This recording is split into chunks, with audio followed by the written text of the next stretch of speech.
So మహత్తుని తెలుసుకోమని అంటున్నా. Next అంటే ఈ జీవాత్మ కంటే మహత్తరమైనటువంటి అన్ని జీవరాశులలో ఉండేటటువంటి మహత్ ఏదైతే ఉందో అది గొప్పదైనటువంటిది. దానినే హిరణ్య గర్భ అన్నారు. హిరణ్య గర్భ అంటే ఏంటి? అంతమందిలో ఉండేటటువంటి ప్రకాశం ఏదైతే ఉందో ఒక్కసారి కలిపి నువ్వు చూసుకున్నట్టంటే ప్రతి మనిషిలో నీలో నువ్వు అంతరాత్మలో చూసినటువంటి ప్రకాశం ఏదైతే ఉంటుందో ప్రతి మనిషిలో ఉన్నటువంటి ఆ అంతరాత్మ దృష్టితోని నువ్వు మాట్లాడుతూ ఉన్నప్పుడు అదంతా కూడా మహత్తత్వంగా మారి ఒక హిరణ్య గర్భంగా కింద మారేటట్టు ఉంది. అయితే సరే, ఇక్కడితో ఆగిపోలేదు నీ జర్నీ అంటే నీ ప్రయాణం ఇక్కడితో ఆగకూడదు, ఇంకా పైకి వెళ్ళాలి. ఏమంటున్నాడు? ఇంకా నువ్వు అవ్యక్తాన్ని కూడా నీ యొక్క దృష్టిలో పెట్టుకోవాలి. అది ఇంకా గొప్పదైనటువంటిది. ఈ మహత్ కంటే కూడా ఈ అవ్యక్తమైనది ఇంకా గొప్పదైనటువంటిది. అవ్యక్తమైనది అంటే ఏంటి? ఇప్పుడు భాస్కర్కి ఒక కొడుకున్నాడు, అట్లాగే మన భవానీకి ఒక కూతురు ఉంది. రేపు భవానీ కూతురికి పెళ్ళైపోయి మళ్ళీ దానికి సంతానం కలగబోతోంది. వీడికి పెళ్ళైపోయి వీడికి సంతానం అంటే వీళ్ళంతా ఇప్పుడు అవ్యక్తంగా ఉన్నారు. మనం వాళ్ళ గురించి ఆలోచించలేం. ఎట్లా ఉంటారో ఏం జరగబోతోందో మనకి తెలియదు. కానీ అవ్యక్తంగా ఒక నిర్దేశితమైనటువంటి ప్లాన్ ఏమంటాను మనం తెలుగులో, ఒక ప్రణాళిక ఆల్రెడీ పరమాత్ముడు రచించే పెట్టేశారు. వీళ్ళంతా పుట్టారు అంటే వీళ్ళకి ఇంకొక ప్రణాళిక ఉన్నది. ఎందుకంటే మనం పుట్టామంటే మనకు ఒక ప్రణాళిక రచింపబడింది. మనకు అది దానికి ఏం చెప్తారంటే ఈ అవ్యక్తం అనేది చాలా విచిత్రమైనటువంటిది అని చెప్తారు. ఇలాగా సృష్టి స్థితి లయం అని అంటాం కదా. సృష్టించేవాడు బ్రహ్మ, పోషణకర్త స్థితికర్త విష్ణువు, లయం చేసేవాడు శివుడు అంటారు. అయితే మనం ఇక్కడ శివుడికి వచ్చేటప్పుడు మనకి ఏమంటాం?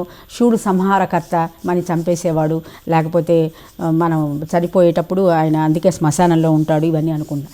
లయకర్త అంటే ఏంటి తెలుసా? అసలు నిజానికి మనం చేసే పుణ్య పాపాలన్నీ దాచి మనలోనే అట్టిపెట్టేవాడు ఆయన. సో అది లయం. అది మనకి తెలియదు, మర్చిపోతాం. మనం చేసినటువంటి పుణ్యపాపాలన్నీ కూడా మర్చిపోతాం. అవన్నీ దాచి మనం మరణించేటప్పుడు మనతో పాటు మూటగట్టి వాటిని పంపిస్తాడనమాట. అంటే అవి మళ్ళీ వ్యక్తం అవుతాయి. అవ్యక్తంగా లోపల ఉన్నవి మళ్ళీ వ్యక్తమై దానికి తగినటువంటి శరీరాన్ని మనం ధరించాల్సి వస్తుంది. అదే లయకర్త అంటే. సో ఇప్పుడు అటువంటి అవ్యక్తం మన ముందు, ఇప్పుడు ఇవాళ నేను బాగానే ఉన్నానండి, రేపు ఏ యాక్సిడెంటో కాలో చెయ్యో ఇది కావచ్చు, మనకు తెలియదు అది. ఎందుకంటే ఒక 80 ఏళ్ల ఇప్పుడు ఇంతకుముందు వెలకటూరులోనే 85 ఏళ్ళు వచ్చిన ఆవిడ కిరసనాలు పోసుకొని చనిపోయింది. 80 ఏళ్ళ అంటే ఆ వయసులో నీకు వచ్చిన కష్టం ఏంటి? అక్కడ చనిపోవాల్సిన అవసరం ఏంటి? ఇప్పుడు మామూలుగా చాలామంది ఏంటంటే ఏ కోరికలు తీరకునో లేకపోతే ఏదో కష్టం భరించలేని అప్పులు వాదో ఏదో ఉండడం వల్ల చచ్చిపోతారు, ఆత్మహత్య చేసుకుంటారు. ఆవిడ 85 ఏళ్ళకి ఆత్మహత్య చేసుకుంది అంటే అవ్యక్తంగా ఆవిడకి ఇంకా అది అక్కడ ఉన్నది, ఆ కర్మ ఉన్నది అక్కడ కదా. సో కానీ ఆవిడ అది ఊహించి ఉండదు, అన్నాళ్ళు బతికి అప్పుడు అట్లా అయిపోయింది. అట్లాగే కొంతమందికి ముసలి వయసులో అనేక రకమైన కష్టాలు సంప్రాప్తమవుతాయి, సుఖవంతంగా అంతా జరుగుతుంది, చివరి వయసులో ఏదో ఒక పెద్ద కష్టం వచ్చింది. ఇప్పుడు మన కొంతమంది మినిస్టర్సు చివరి వయసులో పోయి జైల్లో కూర్చుంటున్నారు అంటే అదంతా అవ్యక్తంగా వాడికి ముందరుంది. వాడు మొదట్లో విర్రవీగుతున్నాడు, అన్నీ ఉన్నాయి, నాకు మంచిగా బాగానే ఉన్నాను అనుకుంటున్నాడు. కానీ ఒక అంటే మనకి తెలియకుండా అది దాంకొని ఉంటున్నది. ఆ దాక్కుని ఏదైతే ఉన్నదో అది ఈ వ్యక్తమైనటువంటి మన పురుషుడికి అర్థం కాదు కాబట్టి అది మహత్, అది అవ్యక్తమైనది. దానిని ప్రకృతి అని కూడా అంటారు. ప్రకృతి అంటే తన గర్భంలో దాచుకుని రెడీగా సమయం వచ్చినప్పుడు నీకు వ్యక్తమవుతుంది. సో అది ఆ అవ్యక్తానికి ఆవల ఉన్నటువంటి వాడే పురుషుడు అని. ఇంకా ఇప్పుడు దీనికి మీనింగ్ 2వ దానికి 11వ దానికి మనం అర్థం తెలుసుకుందాం. ఇది అనుకున్నాం కదా 11వ మంత్రం. ఇప్పుడు మహత్కి అంటూ అర్థం చెప్పేశాను. మహత్ అంటే హిరణ్య గర్భుడు అందరిలో ఉన్నటువంటి ప్రకాశం ఏదైతే ఉందో దానిని మహత్ అంటారు. ఈ మహత్తుకు అవతల అవ్యక్తం అనేది ఉన్నది, అది ఇంకా గొప్పది. దానికంటే పురుషః పరః అంటే దానికంటే కూడా పరమాత్ముడు ఇంకా అవల ఉన్నాడు అని చెప్పి ఈ మంత్రం చెప్తోంది. సో అవ్యక్తానికి అవతల ఉన్నాడు ఆయన. సో దీనికి ప్రతిపదార్థం చూసి అర్థం చూసి దాని యొక్క సంబంధించిన కథ చూద్దాం ఇవాళ. అది మన టైంని బట్టి చూద్దాం. మహతః అంటే అర్థం చెప్తున్నాను. 11వ మంత్రానికి అర్థం. మహతః పరమం అవ్యక్తం అవ్యక్తాత్ పురుషః పరః పురుషాన్న పరం కించిత్ సా కాష్ట సా పరాగతి. ఆ పరమపురుషుడి కంటే ఇంకా పెద్దదైనది, గొప్పదైనది, గతి అయినటువంటిది ఇంకా ఏమీ లేదు. అదే మనం మానవ జన్మలో తెలుసుకోవాల్సిందే అని చెప్పి ఈ మంత్రం చెప్తోంది. సో ఇది ఒక యోగ పద్ధతి నిర్దేశిస్తోంది. ఇంకా ముందుకెళ్ళవయ్యా, ఈ కాస్త యోగానికే మనం పెద్ద విర్రవీగిపోతున్నాం, మనం అంతా నేర్చుకుంటున్నాను కాదయ్యా, ఇంకా ముందుకు వెళ్ళాలి నాన్న, ఇంకా ఇంకా ఇంకా ఇంకా వెళ్ళాలి. ఎంత అవ్యక్తాన్ని దాటి ఆ పరమపురుషుణ్ణి నువ్వు తెలుసుకునే అంత దూరం నువ్వు ప్రయాణం చేస్తూనే ఉండాలి ఈ ఆధ్యాత్మిక మార్గంలో.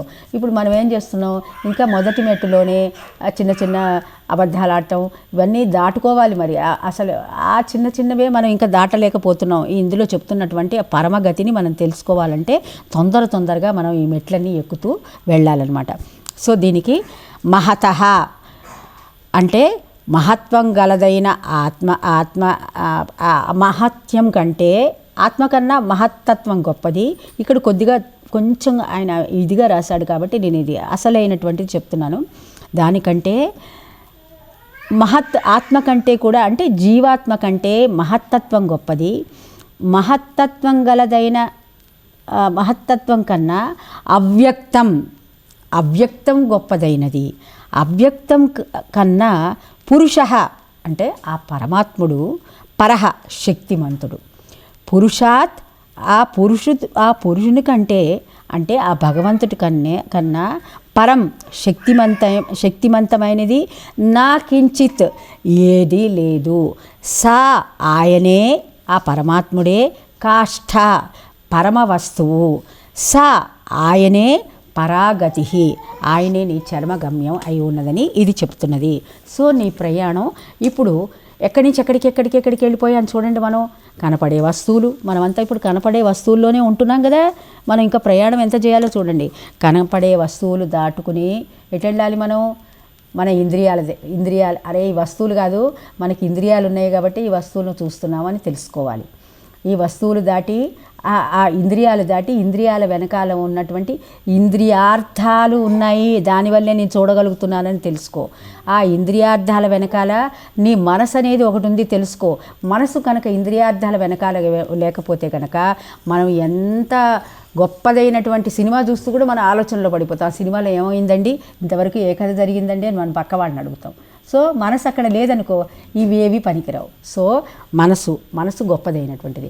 మనసు కంటే కూడా బుద్ధి గొప్పదైనది. ఎందుకంటే మనసులో ఉన్నటువంటి సంకల్ప వికల్పాలని ఈ బుద్ధి నిశ్చయిస్తుంది కాబట్టి.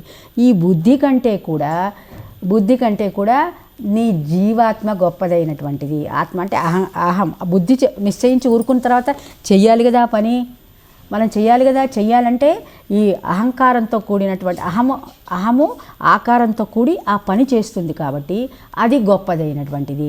దానికంటే గొప్పదైనటువంటిది మహత్ అంటే కూడా అంటే సంఘటితమైనటువంటి నిశ్చయాత్మక శక్తి, లేకపోతే సంఘటితమైనటువంటి ఆత్మనే దాన్నే హిరణ్యగర్భ అంటారు. మీ అందరి యొక్క ఆత్మలు ఇప్పుడు నేను ఒకవైపు ప్రయాణం చేయాలని అనుకుంటే భాస్కరు ఇంకో 4-3 వచ్చి ఏమండి అటు వెళ్ళకండి, అక్కడ ఏదో స్ట్రైక్ జరుగుతుంది, ఇటు వెళ్ళండి అని చెప్పాడు అనుకుంటే అప్పుడు నాకంటే అది సంఘటితమైన శక్తి అయ్యి నేను అటు వెళ్ళాల్సి వచ్చిందా లేదా? సో అట్లాగే గురుగారు ఒక విషయం చెప్పారు. అయ్యా గురుగారు ఈ ప్రాబ్లం వస్తుంది, మరి ఏం చేయమంటారు, అటు చేయమంటారా ఇటు చేయమంటారా అని మీరు సంఘటితంగా వచ్చి గురుగారికి చెప్పారనుకోండి, అప్పుడు ఆయన నిర్ణయాన్ని ఒక్కొక్కసారి మార్చుకోవచ్చు. లేదు ఇట్లా వెళితే మీకు ఈ లాభం జరుగుతుందని ఆయన చెప్పవచ్చు. సో సంఘటితమైనటువంటి ఆత్మని పరిగణలోకి మనం ఎప్పుడు తీసుకోవాలి. నువ్వు ఎప్పుడు ఒక్కడివే నా అలక నిరంజన్ నేను ఒక్కడనే ఉంటాను, నా ఇష్టం నా అంతలా నేనుంటా అంటూ ఉంటారు చాలామంది. నా అంతలా నేనుంటా, నేను ఎవరి జోలికి పోను, అదంతా పప్పులు ఉడకవు, నీ అంతలా కాదు, నువ్వు అందరి అంతలా ఉండాలి. సో అది చెప్తోంది. సో అక్కడ తర్వాత సో ఇప్పుడు ఎక్కడి దాకా వచ్చాం మనం? ఆ జీవాత్మ దాకా వచ్చాం.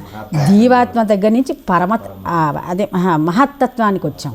మహత్తత్వం కంటే గొప్పదైనది అవ్యక్తమైనటువంటిది.